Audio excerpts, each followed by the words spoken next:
അതിൽ പ്രധാനം അതായത് ആദ്യ റൗണ്ടുകൾ ഈ ആദ്യ 14 ബൂത്തുകൾ കൗണ്ട് ചെയ്യുമ്പോൾ 750 വോട്ടുകൾ UDF-ന് കിട്ടുമെന്ന കണക്കുകൂട്ടലായിരുന്നു ഇടതു മുന്നണിയുടെ കണക്കുകളാണ് ഞാൻ ഉദ്ധരിക്കുന്നത്. പക്ഷേ സംഭവിച്ചത് അങ്ങനെ സംഭവിച്ചില്ല. 419 വോട്ടുകളിൽ മാത്രമായി ചുരുങ്ങി. ഒപ്പം നമ്മൾ കണക്ക് പരിശോധിക്കുമ്പോൾ ഈ ആദ്യ റൗണ്ടിൽ കൗണ്ട് ചെയ്തത് വഴിക്കടവിലെ കോൺഗ്രസിന്റെ പഞ്ചായത്ത് പ്രസിഡന്റ് അടക്കമുള്ള വാർഡുകളുണ്ട്. ആ വാർഡുകളിലടക്കം പിന്നോട്ട് പോയിട്ടുണ്ട്, അല്ലെ പ്രതീക്ഷിച്ച വോട്ടുകൾ ഉണ്ടായിട്ടില്ല എന്നാണ് സാഹചര്യം. അവിടെ അതൊരു സൂചകമാണോ? അവിടെ പിടിച്ച അൻവറാണോ സാന്നിധ്യമായത്? അൻവർ നഷ്ടപ്പെടുത്തിയത് UDF-ന്റെ വോട്ടുകൾ എന്ന കണക്കൂടി വരുന്നുണ്ട്. അങ്ങനെയെങ്കിൽ അതൊരു സൂചകമാണോ? അതായത് UDF-ന് അവരുടെ വോട്ടുകൾ നേടുന്നതിനപ്പുറത്തേക്ക് അൻവർ കൊണ്ടുവന്ന് അവർക്ക് വോട്ട് നഷ്ടപ്പെടുന്നു എന്ന സാഹചര്യം കൂടി നമുക്ക് മുന്നിലുണ്ട്. എന്തായാലും നിർണായകമാണ് അൻവർ ഒരു ഫാക്ടറാണ് ഈ തെരഞ്ഞെടുപ്പിൽ എന്നാണ്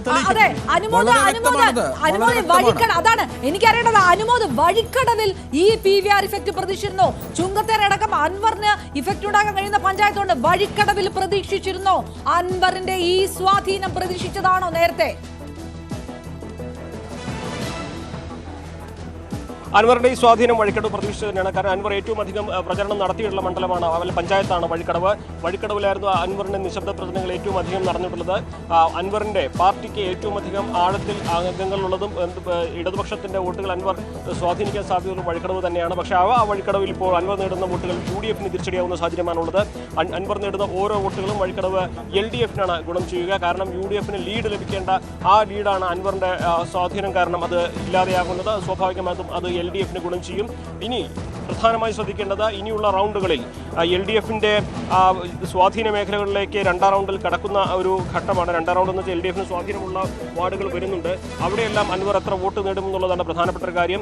LDF-ന്റെ വാർഡുകളിലേക്ക് കടന്നു കയറുമ്പോൾ അൻവർ ഇതേപോലെ മുന്നേറ്റം തുടരുകയാണെങ്കിൽ അൻവറിന് ഇടതുപക്ഷം വലതുപക്ഷം ഒരുപോലെ വോട്ട് ചോർന്നെന്ന് പറയാനാകും. അല്ലെങ്കിൽ UDF-നായിരിക്കും വഴിക്കടവിലെ ഈ അൻവറിന്റെ മുന്നേറ്റം തിരിച്ചടിയാവുക.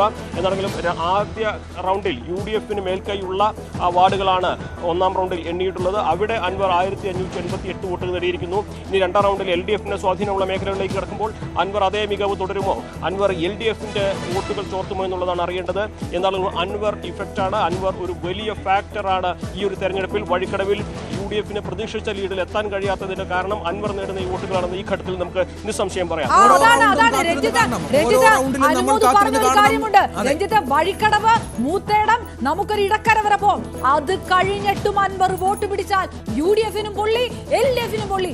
രണ്ടിടത്തു നിന്ന് ചോർന്നിട്ട് അല്ല എങ്കിൽ UDF-ന്റെ പോക്കറ്റിൽ വളരെ കൃത്യമാണ്. ആദ്യ റൗണ്ടിലെ ഫലസൂചനകൾ വളരെ കൃത്യമാണ്. UDF-ന് പ്രതീക്ഷിച്ച വോട്ടില്ല, UDF-ന് പ്രതീക്ഷിച്ച ഭൂരിപക്ഷമില്ല.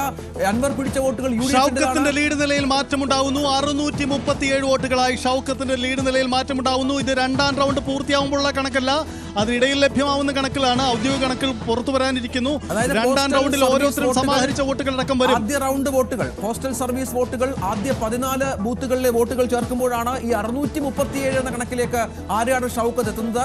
രണ്ടാം റൗണ്ടിന്റെ ഫലസൂചനകൾ അല്പസമയത്തിനകം ലഭ്യമാകുമെന്ന് വേണം പ്രതീക്ഷിക്കാൻ. അതിനുള്ള കാത്തിരിപ്പിലാണ്. അവിടെയും എന്താണ് സംഭവിക്കുക എന്നുള്ളതാണ്.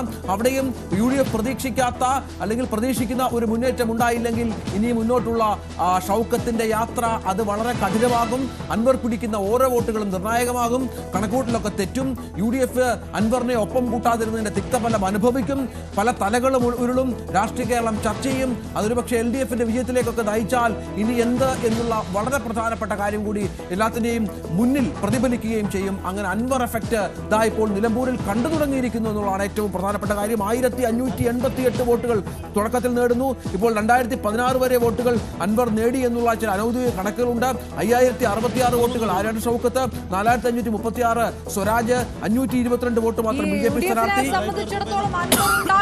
കൂടുതൽ വോട്ട് കിട്ടിയേനെ എന്ന് പറഞ്ഞ നേതാക്കന്മാരുണ്ട്. കെ മുരളീധരൻ അടക്കം. അൻവറിനെ എങ്ങനെയെങ്കിലും കൂടെ നിർത്താൻ കഴിയും. അൻവർ ഒറ്റയ്ക്ക് മത്സരിക്കുന്നില്ല. ലീഡ് നിലയിൽ മാറ്റമുണ്ടാവുന്നുണ്ട്. രണ്ടാം റൗണ്ടിന്റെ പൂർണ്ണമായ കണക്കല്ല എങ്കിലും കണക്ക് വരുന്നു. രണ്ടാം റൗണ്ടിന്റെ കണക്കുകളോട് ചേർക്കുമ്പോൾ ഷൗക്കത്തിന്റെ വോട്ട് നില രണ്ടാം റൗണ്ടിൽ ഷൗക്കത്തിന്റെ ലീഡ് 820 വർദ്ധിച്ചു. ഷൗക്കത്ത് വീണ്ടും ലീഡെടുക്കുന്നു. 820 ലീഡായി വരുന്നു. 419 രണ്ടാം റൗണ്ടിൽ വരുമ്പോൾ 820 ഇരട്ടിയോളം വർധനമുണ്ടായി എന്നതാണ് സാഹചര്യം. ഷൗക്കത്തിന്റെ വോട്ട് ഇതാണ് ഇപ്പോഴത്തെ കണക്കിൽ 4069 രണ്ടാം റൗണ്ടിൽ വോട്ടുകൾ ഷൗക്കത്ത് നേടിയപ്പോൾ സ്വരാജിന് 3000